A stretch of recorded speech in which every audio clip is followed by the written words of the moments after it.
What is up, ladies and gentlemen? Cjthecheesedj here, and we are back with a brand new top 5 for you guys today, and that is top 5 moneymakers in Jurassic World Evolution 2.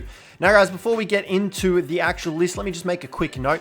This is based off the Dinosaurs appeal rating, so this will generate ticket sales for your park. However, one thing that I would heavily recommend doing is bringing in the Anemities. Now, you want to try and put the Anemities around the enclosures of your highest appeal dinosaurs, because that will attract more customers to that area, and therefore allow them to spend more money on your Anemities, which will then generate even more profit for your park on top of the ticket sales, because ticket sales and Anemities are how you will make money in Jurassic World Evolution 2.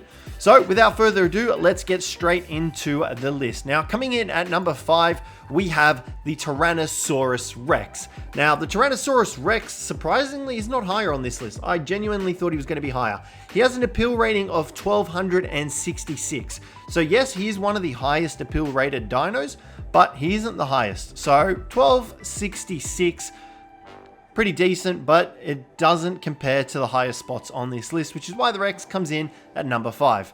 Now, coming in at number 4, we have the Spinosaurus. Now, the Spinosaurus is higher than the T-Rex, and honestly, I am okay with this. I'm a massive fan of the Spino, more so than the T-Rex, and I'm glad it's got this higher spot. But once again, build it up in an enclosure. You cannot really store it with any other dinosaurs except for the compies, otherwise and even then, it'll just eat the compies. So I wouldn't really recommend it. But the Spino comes in at 1284, and you can't really boost that anymore by putting compies with it, unfortunately. Now guys, coming in at number 3, we have the Tylosaurus. Now this guy is another marine species.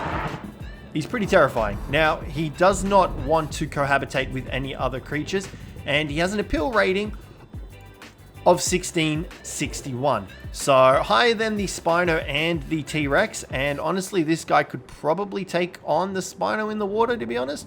He looks absolutely terrifying. Now, you will notice that you can't cohabitate him with Liopleurodons or Mosasauruses. He will tolerate ichthyes though, so any small marine creatures he will definitely tolerate, but this guy is a menace in the ocean, and that's why he comes in at number 3. Make sure, once again, that you put plenty of Anemities around this guy's lagoon.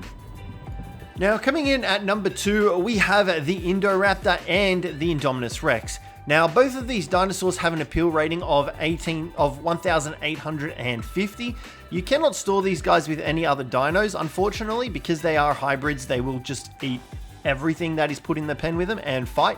So I would recommend keeping them in their own separate pens. But once again, give them their own amenities around the enclosure that you build for them. Keep them separate from every other dino.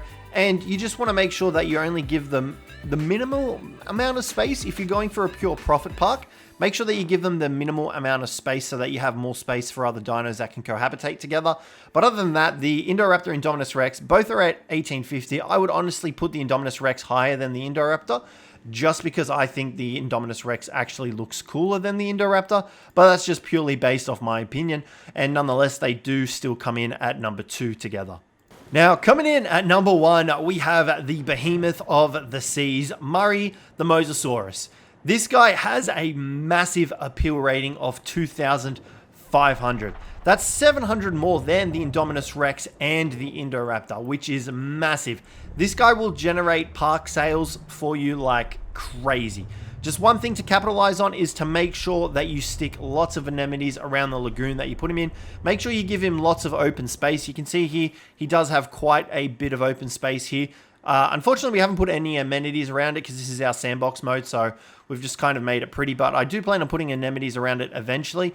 And the good thing about Murray is that he actually doesn't mind sharing spaces with other dinosaurs. So you can see here, he doesn't mind sharing with Ichthyosauruses. He does dislike other large marine dinos, so you can't actually put like a Tylosaurus, but he will tolerate Liopleurodons in his same enclosure. So I haven't had any issues with Murray attacking any of the other dinosaurs. You can see here his cohabitation is at 25%. You do not want to exceed that because he will start attacking stuff. But you can store Liopleurodons and ichthyes with him, which will actually generate even more appeal just for this little area, which means your Anemities will generate more sales. So I'd heavily recommend getting a Mosasaurus for yourself, but you can see here our appeal rating is at 75%, purely based off of our dinosaurs.